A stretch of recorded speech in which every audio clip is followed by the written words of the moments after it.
Tidak ada jaminan yang rajin sholat, rajin puasa, rajin sholat malam itu bersih dari ini, dari syahwat, dari hasrat. Kadang-kadang saya ingin jadi wali, Pak. Poso, wiritan, sholat malam.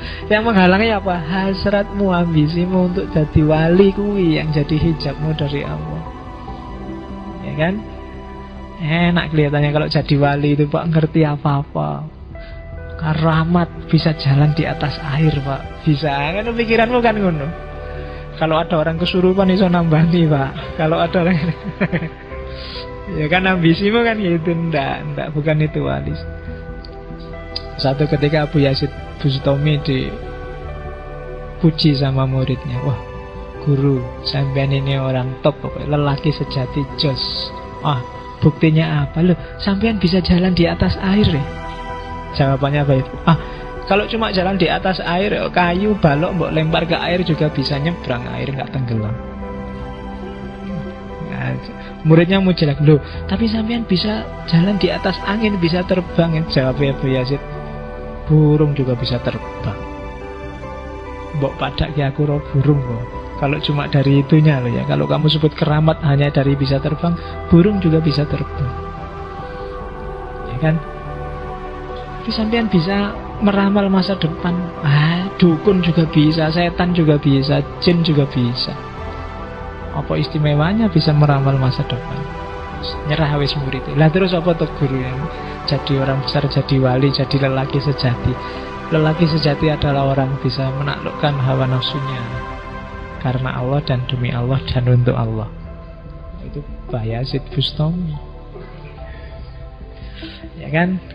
Yo, kalau kita sedang berusaha ke sana, insya Allah, yo latihan lah. Ditaklukkan sebentar-sebentar dirimu. Saya dulu pernah dikasih amalan ritual yang apa tuh maksudnya tidak jelas. Tapi yo dijalanin aja dan mungkin ketemu. Tiba-tiba ya salah seorang guru-guru biasanya, Faiz, sekarang tak perintahkan 40 hari ke depan sholatlah maghrib di masjid dan jangan turun dari masjid sebelum selesai sholat isya. Itu tidak nyambung pikiranmu, hubungannya apa, tapi dijalanin aja. Mereka lebih tahu kondisi spiritualitas kita. Tapi kan akhirnya kan nunggu isya itu kan nggak mungkin kan nunggu isya sambil ngerokok, remi apa-apa wong ning masjid. Lah ya kan, akhirnya paling ndak ya ngaji, baca-baca apa, wiritan apa, bawa-bawa buku untuk baca. Dan setelah 40 hari terasa akibatnya. Paling ndak menaklukkan hasratku, karena biasanya kan antara maghrib dan isya itu kan kalau ndak waktunya makan, waktunya nonton TV, enak-enak nongkrong, enak-enak kan gitu. Oh, itu riyadhah. Para sufis sering ngasih advice muridnya seperti itu. Nggak paham kita, tapi jalanin aja. Manfaatnya ketemu belakangan. Oke, nggak usah tak lanjutkan cerita tentang aku, nggak penting. Oke, yang ketiga, harus isyraq. Kamu harus jernih, tapi kamu harus bisa merayu yang punya cahaya untuk memancarkan cahayanya padamu. Itu yang disebut riyadhah. Itu yang disebut mujahadah. Rayu Allah. Rajin ya kamu, istiqomah ya kamu, tekun ya kamu. Kalau kamu mendekat selangkah, kan ada itu hadis qudsi, Allah akan mendekat 10 langkah.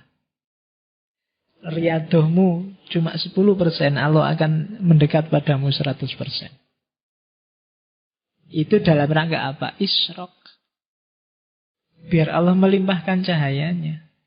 Kan kita yakin kalau Allah itu alim, tahu segalanya. Allah itu qadir, mampu segalanya. Nah, zat yang tahu segalanya dan mampu segalanya ini harus ridho pada kita dan kita mendapatkan cahayanya. Itu yang dilakukan oleh para sufi. Jadi ini jalur yang sama sekali berbeda dengan jalurnya para filosof, khususnya filosof barat yang tak jelasin kemarin.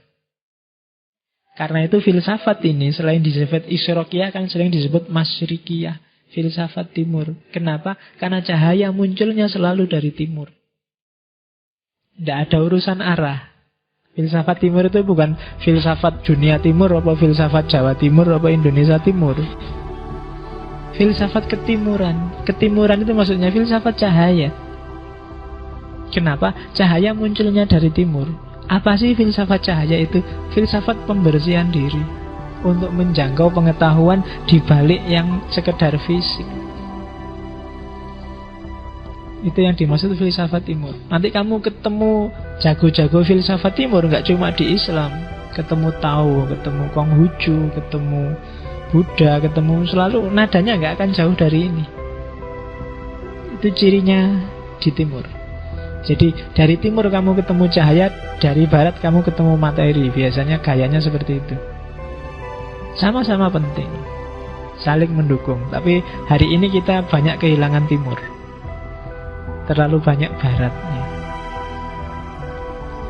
Jadi ada cahaya. Kalau ini nggak perlu kamu tanyakan, pasti ada cahaya. Sudah ada karena memang sejak azali. Yang kedua, tidak ada penghalang, tidak ada hijab. Dan yang ketiga, ada isyraq. Ini yang Allah ridho untuk mencahayai kita. Sebenarnya rumusnya sederhana. Gimana caranya Allah ridho pada kita? Selain riyadhah, kita juga harus ridho pada Allah. Dalam hidup ini yang paling susah itu kita meridhoi Allah. Radhiyallahu anhum wa radu anhu. Radhiyallahu anhum itu ya, kita juga harus ridho pada Allah. Kita kan sering komplain pada Allah, Indonesia ini kok rusuh terus ya, padahal tiap hari berdoa. Gusti Allah itu tidak suka ya sama orang Indonesia. Nah ini komplain kan. Orang-orang kok podo enak-enak, aku kok sumpek dewe ini gimana ya. Ini ridho. Teman-temanku kok cepet lulus, aku skripsi nggak selesai-selesai. Tiap hari sudah berdoa, jangan-jangan Allah sentimen sama aku. Ya kan, kita sering komplain gitu kan. Kita sering nggak ridho pada Allah. Jalan paling gampang untuk dapat ridhonya Allah, kita ridho dulu pada Allah. Kita protes terus sih, kita bikin rancangan sendiri, nggak terima sama rancangannya Allah. Kita punya harapan macam-macam, nggak terima sama skenarionya Allah. Dikasih kulit bagus-bagus, diputihkan. Dikasih rambut bagus-bagus, dikeriting, dilurus, entek-entek ke energi. Kita sering kayak gitu kan. Jadi ridho dulu pada Allah, Allah akan mencahayai kita, Allah akan ridho pada kita.